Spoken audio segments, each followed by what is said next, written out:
सुवर्ण संधी अहमदनगर जिल्ह्यातील अग्रगण्य पतसंस्था पोहेगाव नागरी पतसंस्था कोपरगाव आपल्या सर्वांसाठी घेऊन येत आहे फक्त 9 मिनिटात 90% सोने तारण कर्ज। चला तर मग संधीचा सोनं करूया। या सुवर्ण संधीचा लाभ घेण्यासाठी आत्ताच संपर्क करा पोहेगाव नागरी पतसंस्था कोपरगाव। आमचा पत्ता गोदाम गल्ली भाजी मार्केट कोपरगाव जिल्हा अहमदनगर। संपर्क क्रमांक 02423 2269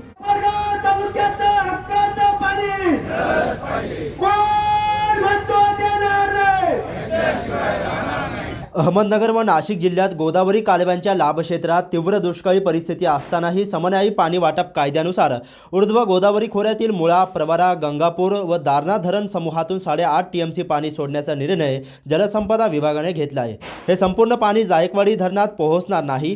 पाण्याचा मोठा अपव्यय होणार आहे। त्यामुळे जायकवाडीत पाणी सोडण्याचा अट्टहास कशासाठी असा सवाल करून आमच्या हक्काचे एक थेंबही पाणी वाया घालवले तर आम्ही तीव्र आंदोलन करू असा इशारा कोपरगाव विधानसभा मतदारसंघाच्या माजी आमदार स्नेहलता कोल्हे व कोल्हे कारखान्याचे अध्यक्ष युवा नेते विवेक कोल्हे यांनी दिला आहे। यावेळी बोलताना विवेक कोल्हे म्हणाले की राज्यात आमच्या विचाराचं सरकार जरी असलं तरी शेतकऱ्यांच्या प्रश्नावर आम्ही सत्तेच्या विरोधात भूमिका घेतलेली असल्याचा स्वर्गीय शंकरराव कोल्हे यांच्यापासूनचा आमचा इतिहास आहे। त्यामुळे ज्या पक्षाचं शेतकऱ्यांवर लक्ष तोच आमचा पक्ष असल्याचे विवेक कोल्हे यांनी म्हटले आहे। गोदावरी कालवा लाभक्षेत्रातील हक्काचे पाणी वाचवण्यासाठी गोदावरी खोरे पाणी कृती समितीच्या वतीने संजीवनी उद्योग समूहाचे अध्यक्ष बिपिनदादा कोल्हे, माजी आमदार स्नेहलता कोल्हे यांच्या मार्गदर्शनाखाली व कोल्हे कारखान्याचे चेअरमन युवा नेते विवेक कोल्हे यांच्या नेतृत्वाखाली शुक्रवारी कोपरगाव तहसील कार्यालयासमोर असंख्य शेतकऱ्यांच्या उपस्थितीत लाक्षणिक उपोषण करण्यात आले। यावेळी पाटबंधारे विभागाच्या कार्यकारी अभियंता सोनल शहाणे यांना निवेदन देण्यात आले। उपोषण करताय, काय कारण आहे आणि समन्यायी पाणी वाटप कायदा कसा नगर नाशिकसाठी अन्याय करणारा? मुळात आज हे लाक्षणिक उपोषण आहे। याच्या माध्यमातून आम्ही फक्त सरकारचं लक्ष वेधू इच्छितो की तुम्ही जो धोरणात्मक निर्णय त्या ठिकाणी घेता आहे तो कसा नगर नाशिकवर अन्यायकारक आहे। जवळपास 8 TMC पाणी खाली सोडण्याचा विषय चालू आहे आणि निश्चितपणाने या ठिकाणची जर परिस्थिती पाहिली तर अतिशय अवघड आहे। सरकारने जे काही 40 तालुके दुष्काळी जाहीर केलेले आहे त्यामध्ये फक्त सिन्नर आणि येवला हे 2च तालुके नगर नाशिकचे आलेले आहे। नगरचा तर एकही तालुका नाहीये। ही देखील आमची एक प्रामुख्याने मागणी आहे की परिस्थिती इतकी बिकट असताना आम्ही दुष्काळाच्या यादीत आलो कसं नाही।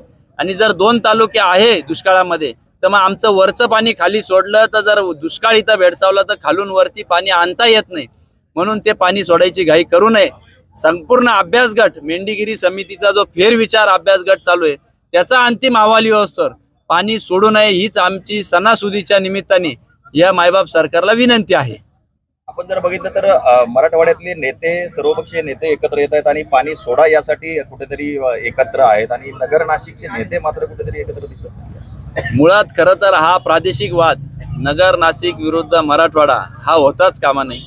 परंतु निश्चितपणाने ती एक खंत नगर नाशिकचे नेतृत्व एक येत नाहीये आणि म्हणून शेतकरी म्हणून आम्ही गोदावरी खोरे पाणी संघर्ष समिती या ठिकाणी स्थापन केलेली आहे आणि मी व्यक्तिशः बहुतांश लोकप्रतिनिधींना या ठिकाणी भेटलेलो आहे। एवढंच एक खंत आहे की सगळेच सत्ताधारी त्या ठिकाणी पक्षामध्ये असून सुद्धा सत्ताधारी सरकारमध्ये असून सुद्धा हा प्रश्नाला वाचा पाहिजे तितक्या पोटतिडकीने कोणी मांडत नाहीये। म्हणून आज ही लक्ष वेधण्याची आमच्यावर वेळ आलेली आहे। या निमित्ताने मी विनंती करल की नगर नाशिक जिल्ह्यातील सगळ्याच पुढाऱ्यांनी एकत्र द्यावा, किंबहुना मराठवाड्यावाल्यांना पण आपल्या बरोबर घेऊन पश्चिमेचं पाणी पूर्वेकडे वळवल्याशिवाय हा प्रादेशिक वाद मिटणार नाही। 50,000 कोटी खर्चून नागपूर ते मुंबई या ठिकाणी समृद्धी महामार्गासारखा प्रोजेक्ट पूर्णत्वास आपण नेऊ शकतो।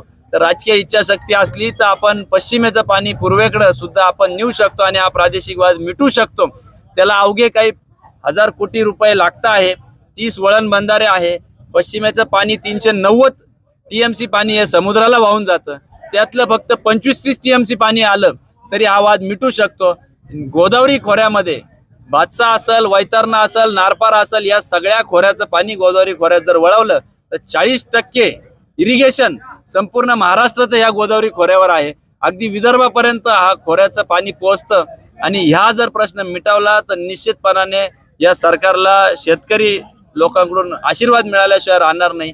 एवढीच या निमित्ताने विनंती। सरकारमध्ये आहात तरी तुम्हाला आंदोलन करण्याची वेळ का आली?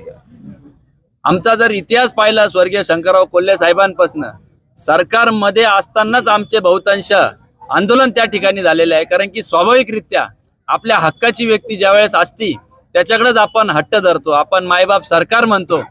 आई देखील त्याच बाळाला दूध पाजती जेव्हा रडतं, आणि म्हणून आम्ही आवाज उठवल्याशिवाय सरकार जरी आमच्या विचार असा असलं तरी या ठिकाणी आम्ही सत्ताधारी नसल्यामुळं राजकीय प्रशासकीय यंत्रणा साल देण्याकरता लोकप्रतिनिधींनी जी काही थोडीशी नैराश्य आमच्या तालुक्यात दाखवली ती देखील खेदजनक आहे.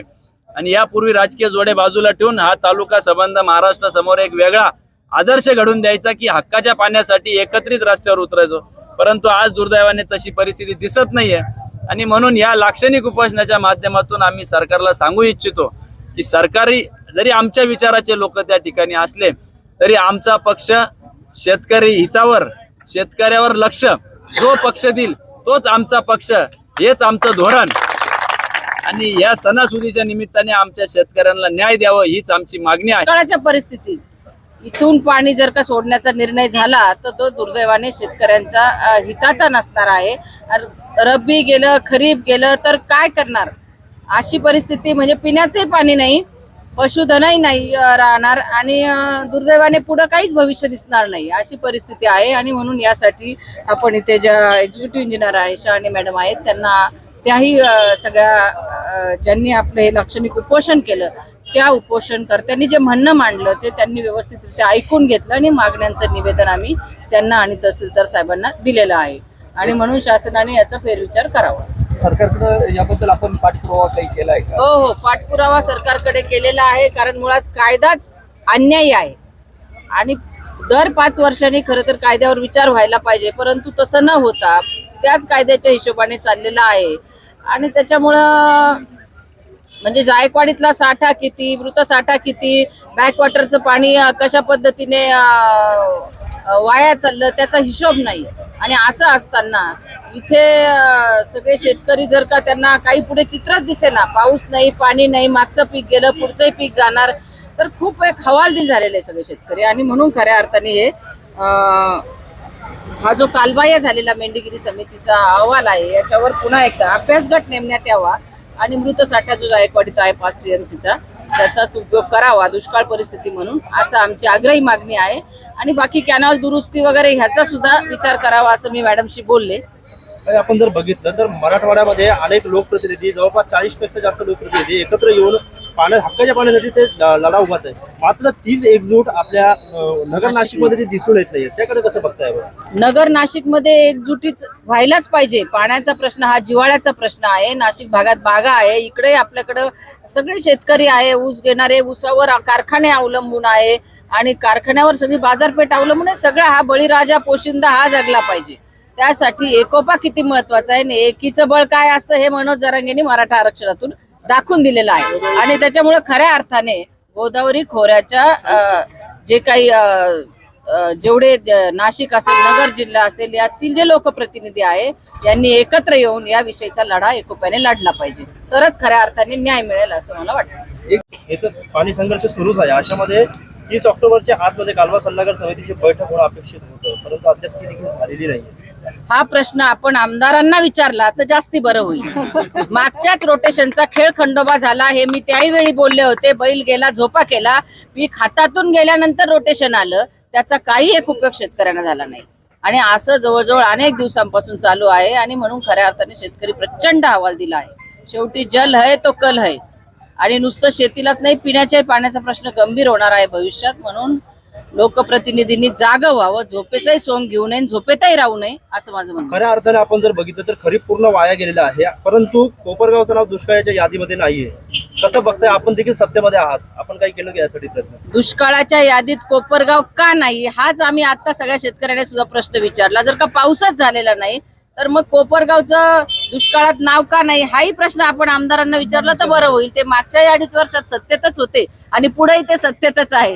त्याच्यामुळे त्यांची जास्त जबाबदारी आहे आणि त्यांनी जर का जबाबदारीने हे बघितलं असतं पाण्याचा प्रश्न तर आज ही वेळ आली नसती.